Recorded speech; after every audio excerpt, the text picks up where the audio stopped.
Salam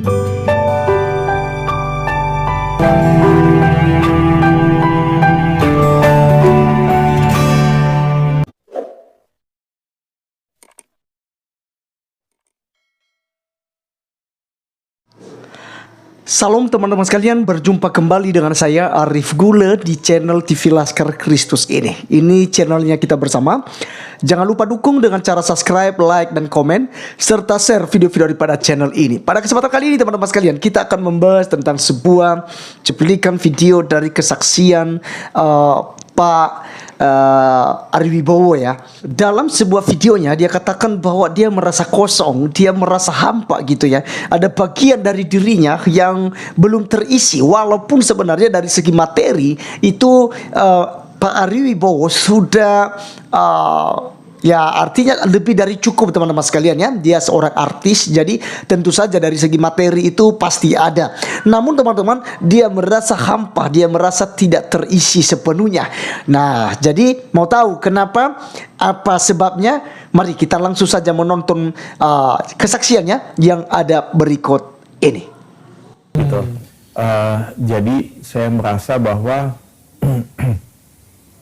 yes kita perlu, tapi kok kenapa itu nggak bisa mengisi kekosongan yang aku rasain gitu. Dan pada saat itu aku kembali, entah kenapa, nggak tahu kenapa, aku kembali mikir ke pengalaman awal yang di gereja itu. Di gereja waktu aku masih kecil, masih SD. Saat aku ketemu dengan, dan itu di sini kan ini aku masih majority, ya kan masih majority religion, masih Islam. Kenapa aku merasa kekosongan ya? Apa mungkin Tuhan yang harus aku cari? Karena aku ingat waktu aku muda, waktu aku masih kecil, aku masih anak-anak, aku ke gereja tanpa disengaja, dan di situ aku merasa Tuhan memperkenalkan diri kepada aku. Apakah mungkin itu yang harus aku cari?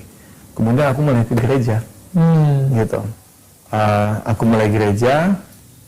Itu kan, before that, lu sendiri melakukan ritual-ritual Muslim juga nggak? Maksudnya kalau tidak, nah itu aku mau menerangkan itu juga. Ya. Pada saat itu nyokap juga bukan Kristen yang menjalani. Ya. Papa pun juga bukan Islam yang sholat 5 waktu. Ya. Jadi memang aku tuh kayak di tengah-tengah. Istilahnya dikasih kebebasan, mau kemana terserah aku, gitu. Tapi karena aku waktu kecil pengalamannya seperti itu, ya udah. Jadi tentunya Yesus Kristus yang aku cari. Ya. Dan saat aku lagi mencari Dia, saat aku ke gereja, masih awal-awal nih. Itu masih tinggal di apartemen. Kemudian aku udah mulai percaya saat aku lagi tidur jam 3 pagi Tuhan bangunin aku. Terus dia cuma bilang Amsal 1 ayat 7. Itu tuh aku udah ke gereja. Masih awal banget udah ke gereja. Kemudian ada temen yang kasih aku Alkitab. Alkitab bahasa Indonesia nggak pernah aku baca, cuma ditaruh aja. Terus jam 3 pagi Tuhan bilang Amsal 1 ayat 7. Oke. Bilangnya seperti apa? Dalam hati, bukan audible, tapi aku bangun, aku sadar. Jadi bukan dalam mimpi. Right. Jam 3 pagi aku bangun, and then ada suara di hati gitu, di hati, Amsal di otak gitu ya. Kepikirannya gitu kayak Amsal 1 ayat 7 gitu. Nggak pernah baca Alkitab. Nggak pernah dengar. Belum tahu ada kata Amsal di dalam Alkitab. No, tidak tahu kata Amsal. That's crazy. Oke, tahu udah Proverbs? Ya, enggak. Anyway, iya karena udah ke gereja itu gereja bahasa Inggris. Oke. Jadi you're right. Tahunya Proverbs.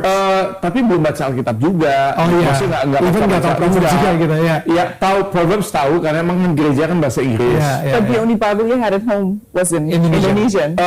No, I had the English Bible. I had the Indonesian Bible. Right. Ya kan? Jadi artinya Tuhan itu bisa segala bahasa. Iya kan? Jadi akhirnya jam 3 udah aku dapat suara itu. Amsal 1 tidur lagi. Besok pagi pas bangun dikasih tahu lagi Amsal 1 ayat 7.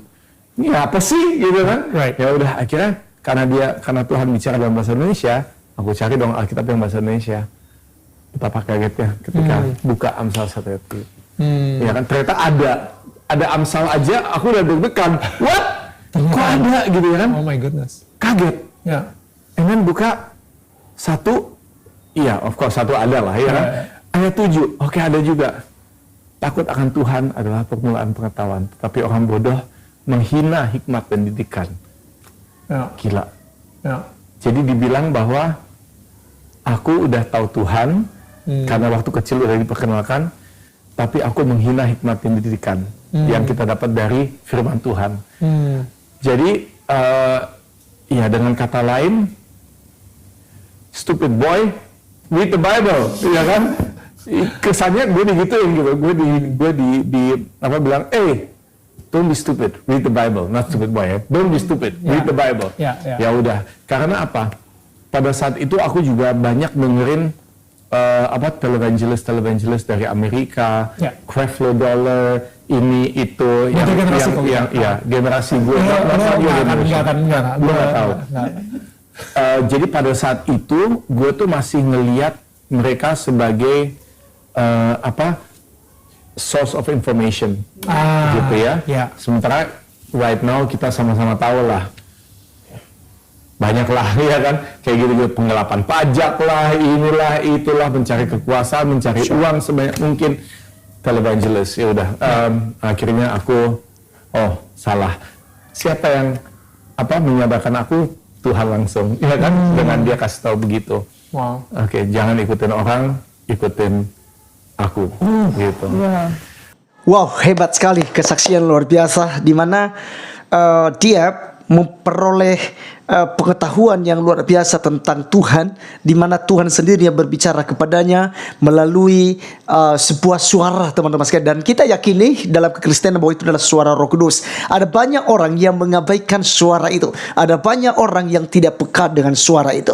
Nah, teman-teman sekalian, ada satu hal yang saya akan komentar dan saya akan juga memberikan sebuah pengertian firman Tuhan kepada kita dari kesaksian Pak Ari Wibowo ini.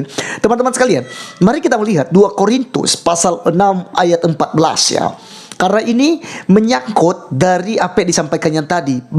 Mamanya itu seorang Kristen yang mungkin tidak aktif juga kata dia.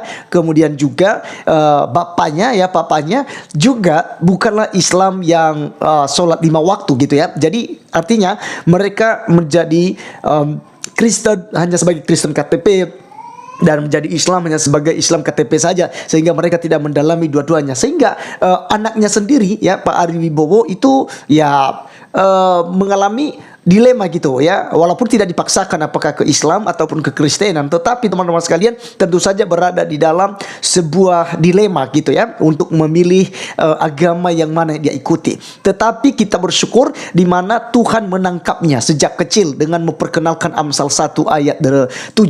Teman-teman sekalian, mari kita lihat dulu ya mengenai kedua orang tua yang berbeda agama ya.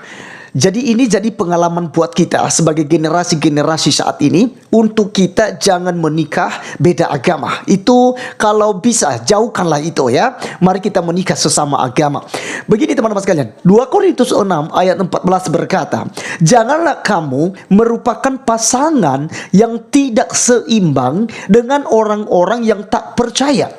Sebab persamaan apakah terdapat antara kebenaran dan kedurhakaan? Atau bagaimanakah terang dapat bersatu dengan gelap? Teman-teman sekalian, dari bagian firman Tuhan ini sebuah nasihat Rasul Paulus kepada jemaat di Korintus, bahwasanya mereka tidak boleh kawin campur ya. Bahkan sejak di zaman Musa juga dilarang oleh Tuhan mereka untuk kawin campur kepada bangsa-bangsa yang lain. Karena gelap dan terang tentu saja tidak bisa bersatu teman-teman sekalian ya. Malam dan siang itu susah untuk bersatu ya, tidak bisa bersatu. Nah, demikian juga dalam pasangan suami istri ya, tidak boleh beda agama gitu ya. Walaupun ada yang melakukannya, viral-viral teman-teman sekalian ya.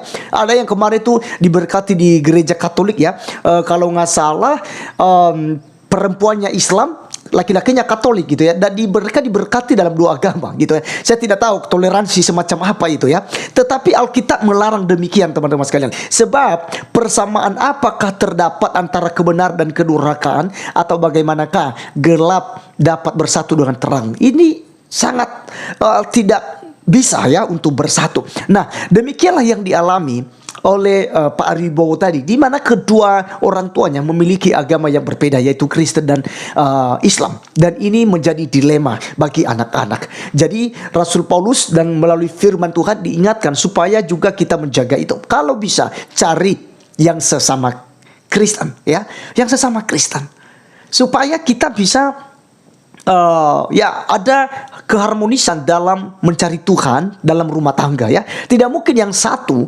berdoa melalui agamanya sendiri, agama Kristen, yang satu dia pergi berdoa seperti agama Islam gitu ya. Jadi ini tentu saja tidak ada keakraban dalam rumah tangga, apalagi kalau ada anak-anak jadi bingung ya.